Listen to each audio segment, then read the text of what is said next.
Mieux enseigner, mieux former, permettre aux élèves de s'épanouir, c'est ça innover. Chez Intel, nous sommes convaincus que l'éducation du futur repose sur le numérique. Aujourd'hui, les enseignants explorent de nouvelles manières d'enseigner où numérique et algorithmes ont une place prépondérante. Comment l'éducation se réinvente-t-elle ? Pour le savoir, nous vous emmenons au lycée Notre-Dame du Grand-Champ à Versailles. Présenté par Jean-François Fiorina, spécialiste de l'éducation du futur, avec Stéphane Nègre, président d'Intel France, et Arnaud Lécuyer, professeur d'histoire-géographie au lycée Notre-Dame du Grand-Champ.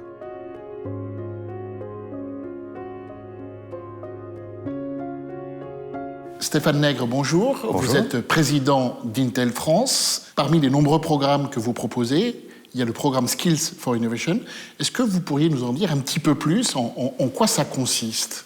Alors, Skills for Innovation, que l'on pourrait traduire par compétences pour l'innovation, est un programme très important pour Intel. Il se compose de 70 thématiques, starter pack, que l'on utilise de différentes manières. Il se déploie en 4 phases, mais une première, c'est une sensibilisation des dirigeants du monde de l'éducation aux nouvelles technologies. Donc, vraiment qu'ils aient conscience de ce qui arrive, des transformations futures et des opportunités que ça peut représenter pour nos jeunes, mais qu'ils se projettent, parce qu'il va falloir former nos jeunes au métier de l'avenir. Un deuxième volet, peut-être plus pour les enseignants eux-mêmes. On leur donne des fichiers ou du matériel pré-développé sur un certain nombre de thématiques pour vraiment faciliter l'usage des technologies dans l'enseignement normal. Et puis après, il y a des éléments, toujours dans le programme, des outils pour faire un suivi de cette éducation. Et en final, c'est important, bien sûr, ce que l'on va montrer à nos jeunes. Il faut que ce soit dynamique, il faut que ce soit presque ludique dans l'usage, mais que ça reste très, très important pour transmettre ou développer des compétences cognitives, sociétales, techniques ou technologiques. C'est important pour préparer nos jeunes au monde qui nous entoure et au monde futur. Je prends un exemple. On est ici à Notre-Dame du Grand-Champ.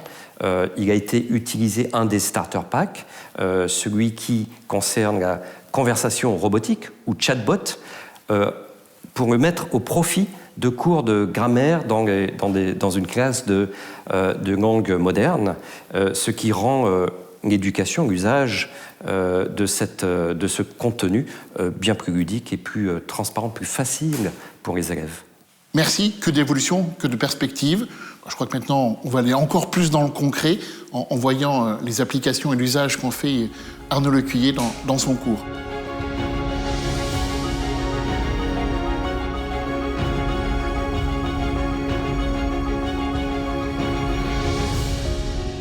Bonjour Arnaud Lécuyer, je suis ravi de vous rencontrer, alors d'autant plus qu'on se suit sur les réseaux sociaux. Ce qui nous intéresse aujourd'hui, c'est l'utilisation que vous faites d'Intel donc, dans vos cours. Dans quel cas utilisez-vous le starter pack ? Ce qui est sûr, c'est qu'on part toujours du contenu et à partir de là, on va adapter ou s'inspirer des starter packs pour ajouter du contenu à certains éléments numériques de manière à enrichir le cours et mettre l'élève en activité ou lui permettre de mieux travailler à la maison. Ce qui signifie qu'il peut avoir des vidéos, faire des visites à l'extérieur. On peut envisager un voyage interactif avec la 3D, avec les casques virtuels. On peut enrichir une image, on peut la mettre en perspective. Les applications sont très nombreuses. Je crois que dans le programme, il y a l'urbanisation. Là aussi, est-ce que vous pourriez nous dire un petit peu comment se passe la séance de cours quand vous abordez ce thème ? Sur l'urbanisation, on va mêler une introduction générale avec des chiffres, parce qu'il faut quand même du contenu sur les chiffres globaux dans le monde. On peut mêler à ça un outil numérique pour avoir une vision d'ensemble et présenter les différents pays où ils en sont dans l'urbanisation. Et ensuite, à la petite échelle, on peut les inviter à construire ou à modéliser une ville au travers de 2 ou 3 exemples dans le monde, avec l'outil Cosplay par exemple, et de manière ainsi à échanger leurs modèles avec les autres élèves et comparer les modèles d'urbanisation sud-américains, européens, nord-américains, ensuite à l'oral. C'est-à-dire que l'élève peut lui-même dessiner sa propre carte en fonction de ses propres projections, de ses propres perceptions ? Au bout d'un moment, quand il a certaines compétences acquises, on peut même aller jusqu'à lui dire voilà une tâche à faire, il a plusieurs options et il va nous rendre cette tâche avec un outil numérique sans même penser à l'outil numérique, mais en pensant uniquement à la tâche finale. Donc on aura plusieurs types de rendus, mais à chaque fois avec des compétences propres à l'élève. Est-ce que finalement, ça ne développe pas d'autres formes de compétences chez les élèves sans qu'ils s'en aperçoivent? Dès lors qu'on met les élèves en activité, on va avoir une co-construction, puisque les idées fusent, il faut trouver des solutions à leurs idées, et les solutions viennent de part et d'autre, et c'est ça qui est très intéressant aussi. On est là pour les accompagner, tout en guidant sur le contenu.